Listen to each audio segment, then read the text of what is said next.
বাড়ি থেকে আসছি, খুব বেশি দিন হয় না। আসলে এবার ঢাকায় এসে কারোই মন বসছে না, বারবার বাড়ি চলে যেতে ইচ্ছে করছে, কিন্তু সেটা তো আর সম্ভব নয়। তাই সবাইকে নিয়ে একটু ঘুরে আসলাম। আসসালামু আলাইকুম এভরিওয়ান, কেমন আছো তোমরা সবাই? আশা করি খুবই ভালো আছো। আমরাও মোটামুটি ভালোই আছি।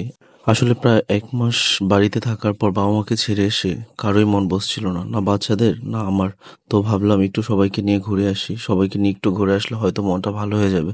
হঠাৎ করে যেহেতু ডিসিশন নেওয়া, তাই খুব বেশি দূর যেতে পারিনি। আমাদের বাসার পাশে একটা জায়গা আছে, খুব সুন্দর, লালমাট নামে পরিচিত। ভাবলাম যেহেতু লোকেশনটা কাছাকাছি এবং আমাদের জন্য সুবিধাজনক, তাই আর বেশি দূরে না গিয়ে আজকে সেখানে যাই। তোমরা দেখতে পাচ্ছ, দেখতে দেখতে আমরা চলে আসছি লালমাট। এই লালমাট কেন নামকরণ করা হয়েছে আমি জানি না।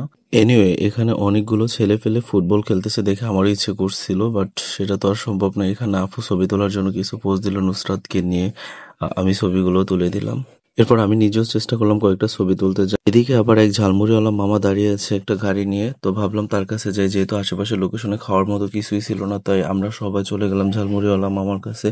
এরপর মামাকে আমি ঝালমুড়ির অর্ডার দিলাম। মামা সুন্দর করে ঝালমুড়ি বানানোর চেষ্টা করতে থাকলো। এইদিকে আবার আমি দেখলাম মামার দোকানে কি কি আছে। উপরে মামা অনেক প্রকারের বুট ঝোলায় রাখছে, শক্ত বুট, তারপর একটু নরম বুট, তারপর হচ্ছে চীনা বাদাম। আমরা চারজন যেহেতু ঝালমুড়ি খাবো, বাবু কি খাবে, তো বাবুর জন্য ভাবলাম একটা ইয়োকো মিল্ক নিয়ে নেই। তো বাবুকে ইয়োকো মিল্কটা দেওয়ার পর বাবু তো অনেক বেশি খুশি এবং অনেক এক্সাইটেড। সেটা দেখে সে আসলেই খুশি হয়ে গেছে। এইদিকে ঝালমুড়িওয়ালা মামা আমাদের অর্ডারকৃত মুড়িগুলো খুব সুন্দর করে মাখিয়ে নিয়েছে। এখন আমার ছোট্ট একটি জায়গার ভিতরে মামা সবকিছু কত সুন্দর করে গুছিয়ে নিয়েছে, দেখে খুবই ভালো লাগলো। এরপর মুড়িগুলো এক এক করে তানভীর, নুসরাত, আপুর হাতে দিয়ে দিলাম এবং ফাইনালি আমারটাও নিয়ে নিলাম। এরপর ঝালমুড়িওয়ালা মামাকে তার মুড়ির টাকাটা আমি দিয়ে দিলাম। সবাইকে জিজ্ঞেস করলাম কেমন লাগলো। নুসরাত বললো খুব মজা হয়েছে। এইদিকে তানভীরও বললো যে আসলেই মজা হয়েছে। যাক, ভালোই লাগলো ওদের কথা শুনে। আমার আম্মু তো এটা পেয়ে খুবই খুশি, একেবারে কাগজ সহকারে খেয়ে ফেলতে চাচ্ছিল। এদিকে আবার খোলা মাঠের ভিতরে হেঁটে হেঁটে আমি আপুর সাথে অনেক কথাই শেয়ার করলাম। আসলে তোমরা অনেকেই আমাকে আমার আপুর সাথে বেশিরভাগ সময় দেখো, আমি আপুর সাথেই থাকি। আসলে আমরা একদমই খুবই ক্লোজ ফ্রেন্ডের মতো। তো এখানে এসে আপুর সাথে অনেক কথা শেয়ার করার পর আপু আমাকে বুঝাইলো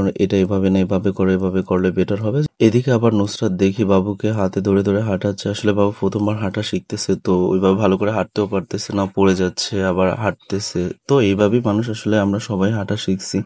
লাল মাঠে অনেকক্ষণ ঘোরাঘুরির পরে ভাবলাম এবার বাসা যাওয়া উচিত, কারণ সন্ধ্যা নেমে আসছে। তো আপু বললো বাসা যাওয়ার আগে চলো একটু আইসক্রিম খেয়ে নিই। তো আমরা এরপর আইসক্রিম খাওয়ার জন্য একটা দোকানের দিকে রওনা দিলাম এবং দোকানে পৌঁছে কিছু মালাই কিনে নিলাম। আমরা তো মালাই খাবো, কিন্তু বাবু কি খাবে, এই জন্য ভাবলাম বাবুর জন্য একটা দধি কিনে নেই। তো এই দোকানে না থাকা আরেকটা দোকানে চলে গেলাম, সেখানে গিয়ে একটা দধি কিনে নিলাম। এই যে দেখতেই পাচ্ছ, যেহেতু আমরা সবাই মোটামুটি গরমে হাঁপিয়ে গেছি অনেকক্ষণ ঘোরাঘুরির পর, তো এবার ভাবলাম আইসক্রিমটা খেয়ে নিই, একটু ঠান্ডা লাগবে। তো আমরা সবাই এরপর আইসক্রিম খাওয়া শুরু করে দিলাম। এখানে দেখতেই পাচ্ছ সবাই আইসক্রিম খাওয়ার জন্য যে যার যার প্যাকেটগুলো খুলতেছে এবং প্রিপারেশন নিচ্ছে খাওয়ার জন্য। তো আজকের ভিডিওটা এই পর্যন্তই। যদি ভালো লেগে থাকে লাইক, কমেন্ট, শেয়ার এবং ফলো করে পাশে থাকবে। এছাড়াও এই ভিডিওর কমেন্ট সেকশনে হ্যাপি ফ্যামিলি ব্লগস নামে আমার ইউটিউব চ্যানেলের লিঙ্ক দেওয়া থাকবে, সবাই সাবস্ক্রাইব করে দিও।